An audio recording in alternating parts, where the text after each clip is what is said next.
네, 원래 사순절은 코로나19로 인해서 조금 색다른 프로그램으로 우리가 진행을 하고 있습니다. 거룩한 40일 탄소 금식인데요. 우리가 살고 있는 지구는 잦은 기상 이변으로 각종 자연 재해가 끊이지 않고 있습니다. 화산 폭발, 지진, 또 태풍, 황사, 또 한파, 가뭄, 홍수, 또 우리가 지금 겪고 있는 코로나19까지 우리가 당하는 이러한 생명의 위기는 인간이 자연에 폭력을 가했기 때문에 자연이 인간에게 폭력으로 되돌려주고 있기 때문에 나타난 위기이다라는 것입니다. 그래서 우리가 자원 고갈, 또 대기 오염, 수질 오염, 또 오존층 파괴, 온실가스 배출, 또 지구 온난화 같은 자연에 대한 폭력으로 지금 지구는 위험에 빠져 있습니다. 코로나19도 인간이 자연을 학대하지 않았다면 발생하지 않았을 것입니다.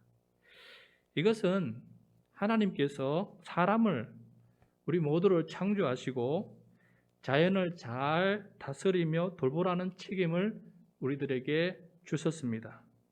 우리는 이 자연에 대해서 청지기 역할을 감당하는 존재입니다. 청지기라는 것은 주인으로부터 받아서 대신 관리하고 돌보는 사람을 가리켜서 청지기라 그래요. 우리는 자연을 하나님으로부터 받아서 하나님 대신 관리하고 돌보아야 하는데 그 청지기 역할을 제대로 못하는 불의한 청지기가 되었습니다. 어떻게 하면 자연에 대한 이 불의한 청지기가 아니라 선한 청지기가 될 수 있는지 40일 탄소 금식 프로그램을 통해서 우리는 미처 몰랐던 것들을 하나씩 배워 나가고 있습니다. 지금이라도 배워야 되고 우리가 자연에 대해서 얼마나 불의한 청지기인지를 알아가는 것이 중요한 것 같아요. 한 가지 제가 크게 배운 것은 바다에 있는 플라스틱 쓰레기의 양이 어느 정도인지 짐작하게 되었습니다. 모든 육지 끝에 있는 해안선을 따라서 육지에 있는 모든 해안선을 따라서 1m 간격으로 플라스틱을 가득 찬 비닐 쓰레기 봉지를 세워 놓는다면 1m 봉투를 이게 얼마큼 되냐면은 지구의 해안선을 무려 15겹을 두른다는 거예요. 지구의 모든 해안선을 15겹이나 15m 되는 플라스틱 이 띠가 만들어진 만큼 그렇게 바다에 플라스틱이 많다는 거예요. 엄청난 양의 플라스틱 조각과 미세 가루가 바다를 오염시키고 있었습니다. 우리는 바다에 대해 청지기 역할을 제대로 못하고 있었구나라는 것을 깊이 깨닫게 되었습니다. 오늘은 예수님께서 어느 불의한 청지기 비유를 제자들에게 가르쳐 주는 장면이 나와요. 예수님은 이 불의한 청지기라 할지라도 지혜로운 청지기라 칭찬받는 그러한 제자의 삶이 되기를 바라시면서 이 불의한 청지기 이야기를 하고 계세요. 그래서 오늘 본문 말씀을 통해서 청지기의 사명을 다시 한번 묵상하고 우리에게 주시는 하나님의 음성을 함께 경청하는 시간이 되었으면 좋겠습니다. 자, 오늘 비유는 어느 부자 주인과 그 집의 청지기에 대한 이야기예요. 오늘 1절 말씀입니다. 1절 또한 제자들에게 이르시되 어떤 부자에게 청지기가 있는데 그가 주인의 소유를 낭비한다는 말이 그 주인에게 들린지라.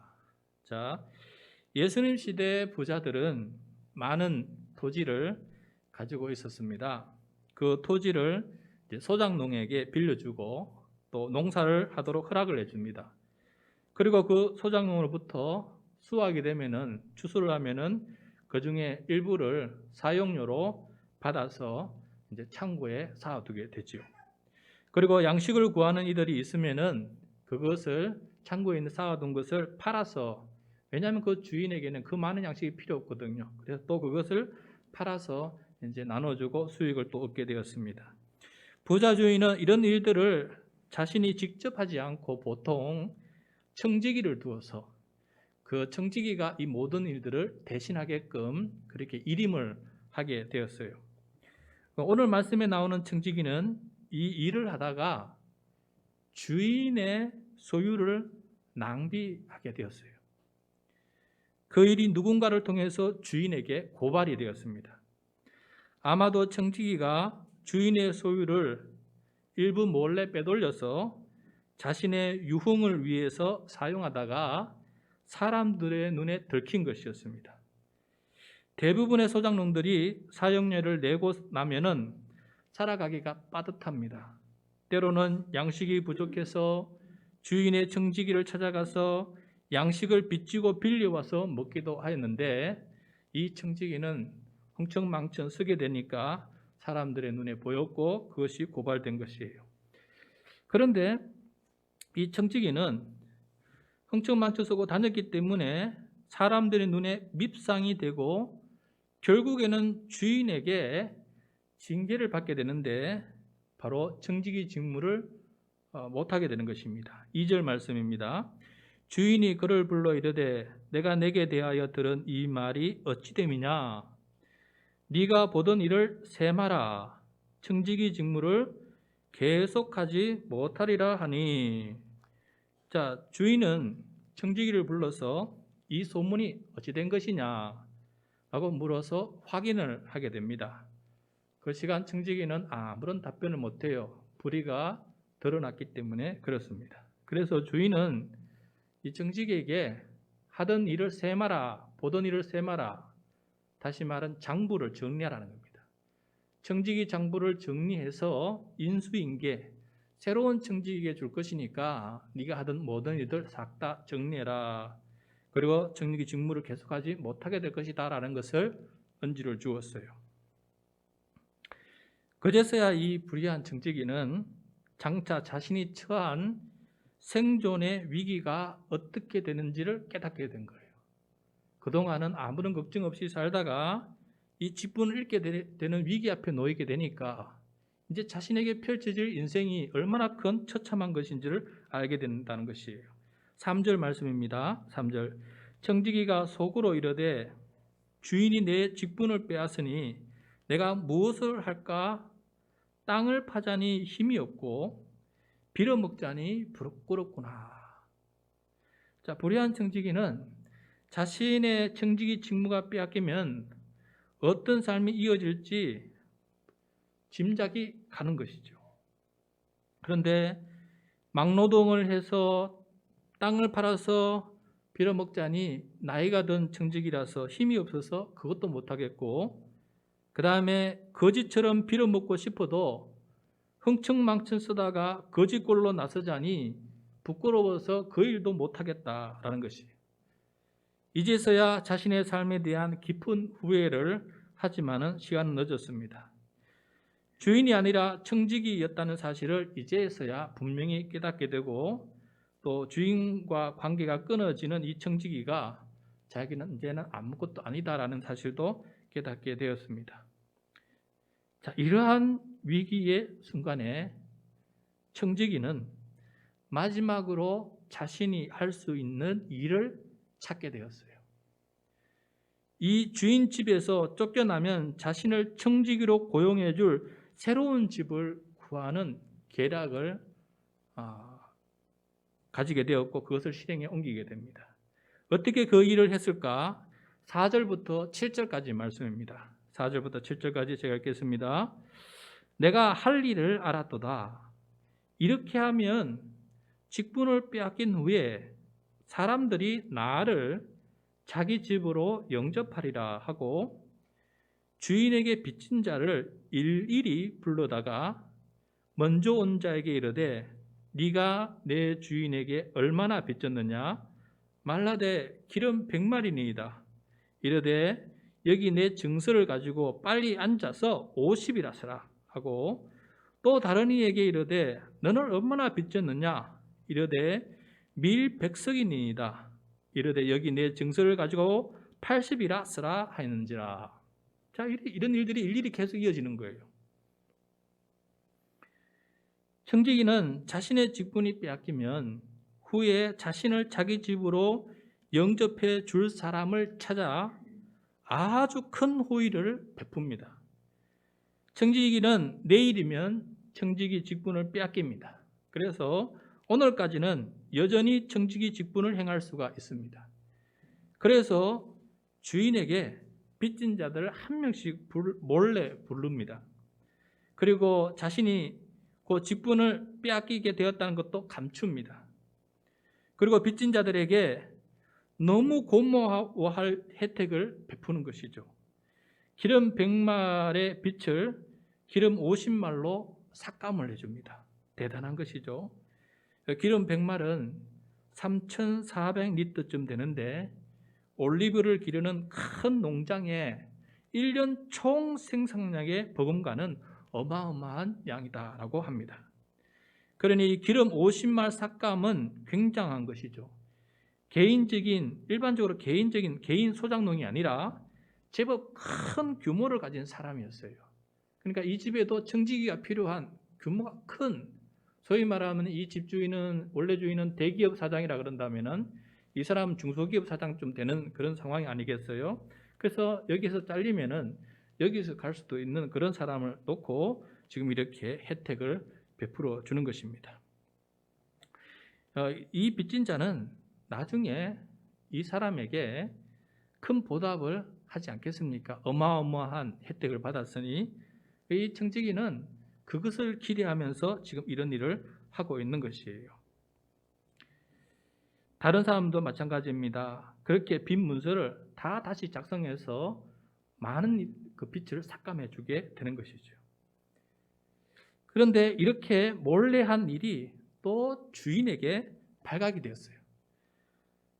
그런데 이번에 주인은 이 불의한 청지기를 징계하는 것이 아니라, 그 불의를 징계하는 것이 아니라 오히려 지혜롭다고 칭찬을 합니다. 지혜롭다고.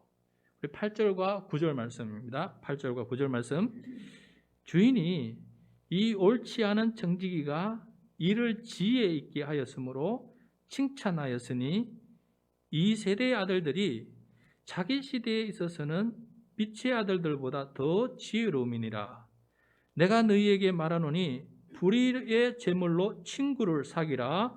그리하면 그 재물이 없어질 때에 그들이 너희를 영주할 처소로 영접하리라. 자, 주인은 불의한 청지기가 이를 지혜 있게 했다고 칭찬을 하는데, 불의한 청지기 때문에 자신에게 돌아올 수입이 줄어드는데도 분노하는 것이 아니라 오히려 칭찬하고 있다는 거예요. 주인은 이 청지기의 불의보다 지혜가 더 크게 보였습니다. 자신이 처한 위기를 지혜롭게 극복해 나가고 있기 때문에 그렇습니다. 사실 지혜롭다기보다는 영악한 것이죠. 영악한 것.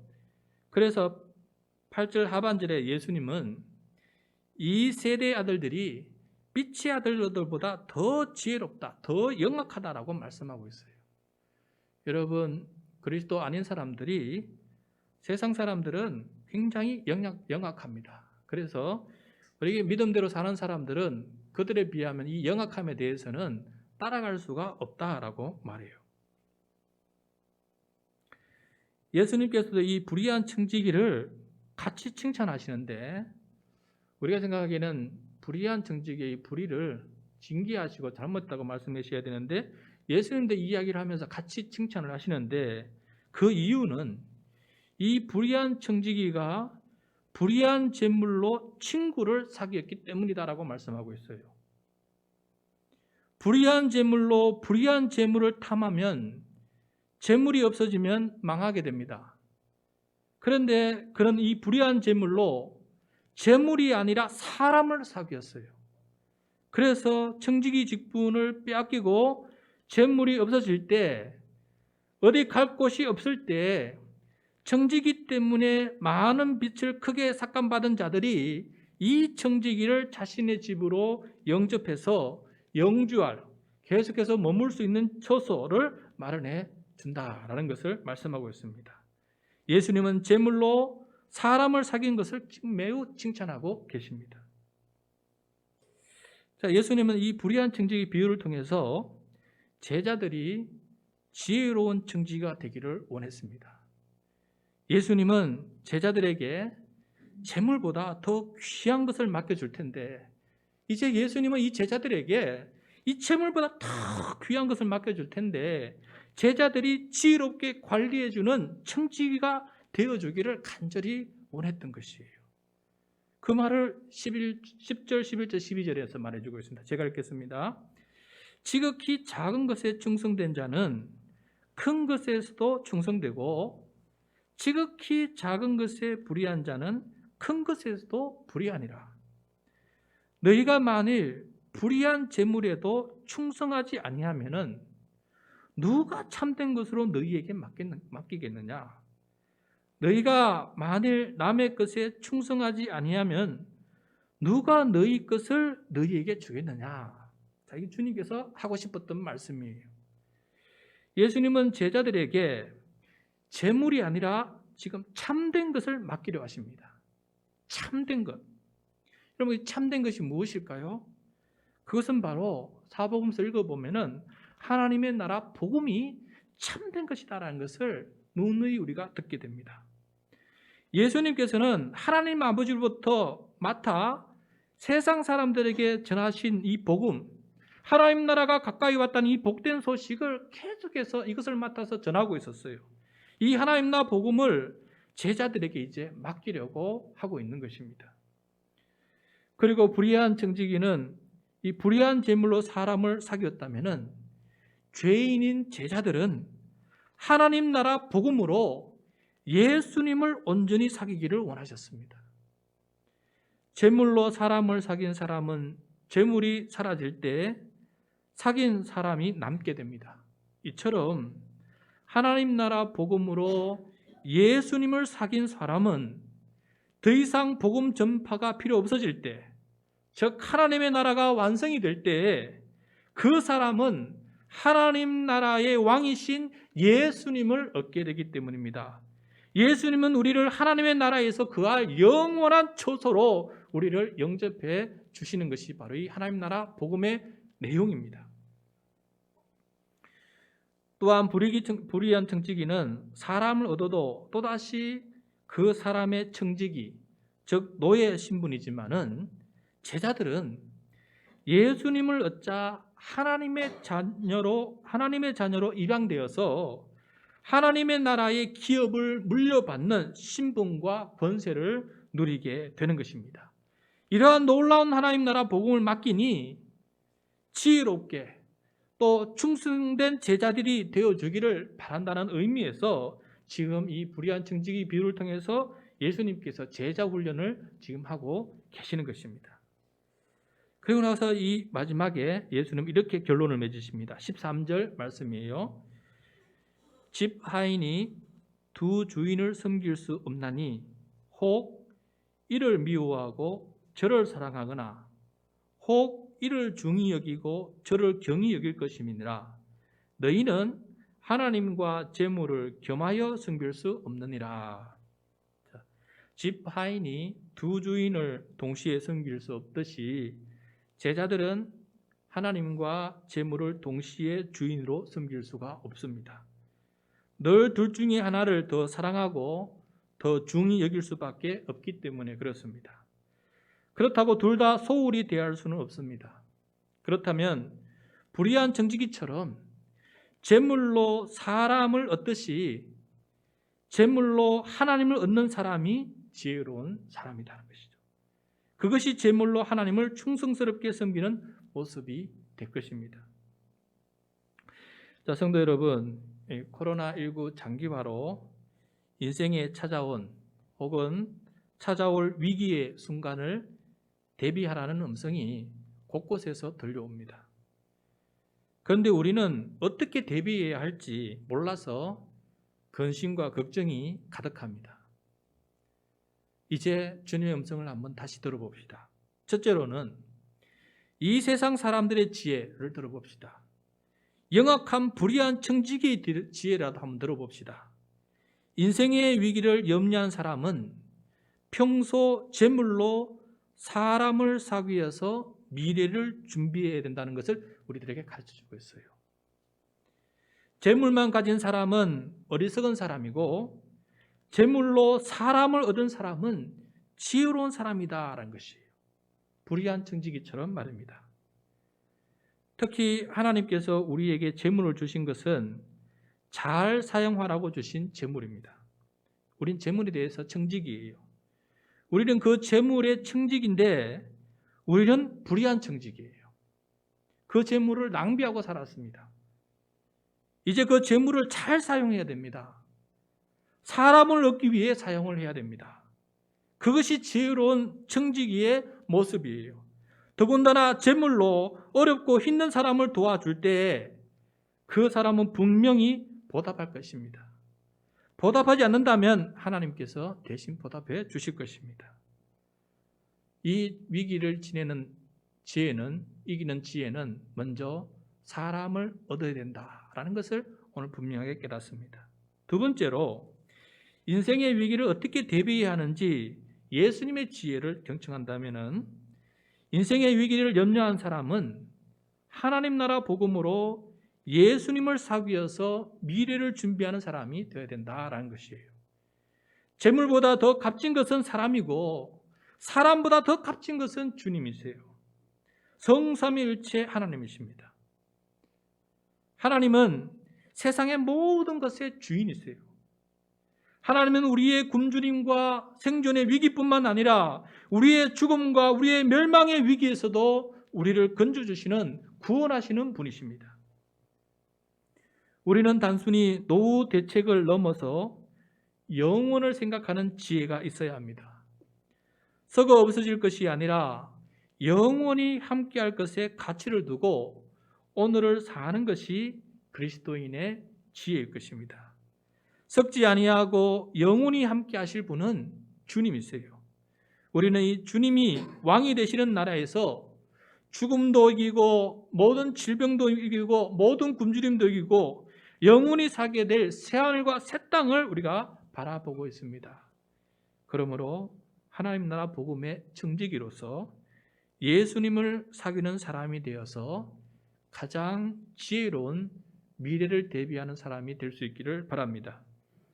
그러므로 잘 사용하고 하라고 주신 재물과 잘 사귀라고 주신 사람을 주님을 섬기듯 섬기면 안 됩니다. 재물은 지혜롭게 사용하는 대상이고 사람은 지혜롭게 사귀는 대상이지만 주님은 지혜롭고 충성스럽게 섬겨야 될 대상, 참 주인이세요. 하나님을 섬길 때 우리는 사람을 더 존귀하게 사귀게 되고 하나님을 제대로 섬길 때 재물을 더 값지게 사용할 수 있는 사람으로 변하게 됩니다. 그래서 인생의 위기, 죽음의 위기를 모두 예수님을 잘 믿고 섬김으로 이겨나갈 수 있는 우리 모두가 되라고 오늘 주님께서 우리에게 말씀하고 있는 것입니다. 여러분, 오늘 우리는 새 예배당에서 처음으로 함께 주일 예배를 드립니다. 새 예배당으로 이사를 온 지 8주 만입니다. 우리가 이 공간을 매입하여서 이사를 온 이유는 우리가 드린 헌금을 지혜롭게 사용하기 위해서입니다. 우리의 능력에 부담이 되는 임차료를 내다보면 재정적으로 어려움을 겪을 것이 자명하기 때문입니다. 그래서 오늘 말씀의 불의한 청지기처럼 재정을 낭비하고 싶지 않았기 때문에 우리는 지혜로운 선택을 함께 하게 되었고 이렇게 새 예배당을 매입해서 오게 되었어요. 그런데 오늘 말씀은 재정의 어려움을 재정을 더 가짐으로써 극복하는 것이 아니라 있는 재정으로 사람을 사귀고 사람을 얻는 것이 재정의 어려움을 극복해 나가는 더 지혜로운 것이다라는 것을 우리들에게 가르쳐주고 있어요. 주님을 영접하는 교인들이 더 많아져야 재정의 어려움을 더 잘 이겨나갈 수 있다는 것이에요. 재물보다 사람이 더 귀하고 중하다라는 것을 깨달으라고 우리에게 말씀해 주는 것입니다. 그러므로 새 예배당을 마련한 우리는 하나님 나라 복음을 전함으로써 사람을 얻는 것이 너무 중요하다는 이 사명을 다시 한번 깨닫고 우리가 이 교회를 위해서 무엇을 해야 되는지 다시 한번 성찰하고 주님의 음성을 듣는 시간이 됐으면 좋겠습니다. 또 하나님 나라 복음으로 사람을 사귀고 교인을 얻기 위해서 하나님의 백성 예수님의 제자로 얻기 위해서 우리는 예수님을 먼저 잘 사귀는 사람이 되어야 합니다. 예수님을 나의 구주, 나의 하나님으로 잘 섬겨야 합니다. 하나님을 재물보다 못 섬기면은 사람도 얻을 수 없고 나중엔 재물도 다 낭비하게 되어버립니다.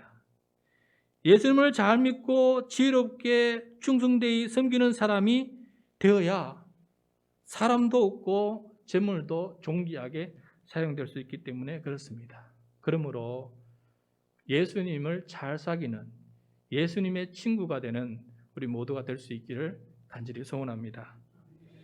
매일 성경에 따라서 오늘 이 본문 말씀이 우리에게 들려지게 되었는데 재물의 염려로 새 예배당 공간을 매입하고 이사해서 첫 주일 예배를 드리는 우리들에게 적절히 들려주시는 주님의 음성임을 깨닫게 됩니다. 우리 모두 하나님 나라 복음으로 예수님을 친구로 사귀고 예수님을 사람들에게 전하며 그것을 위해서 재물을 지혜롭게 사용하는 우리 하늘 평강교회 모든 성도 되시기를 축원합니다.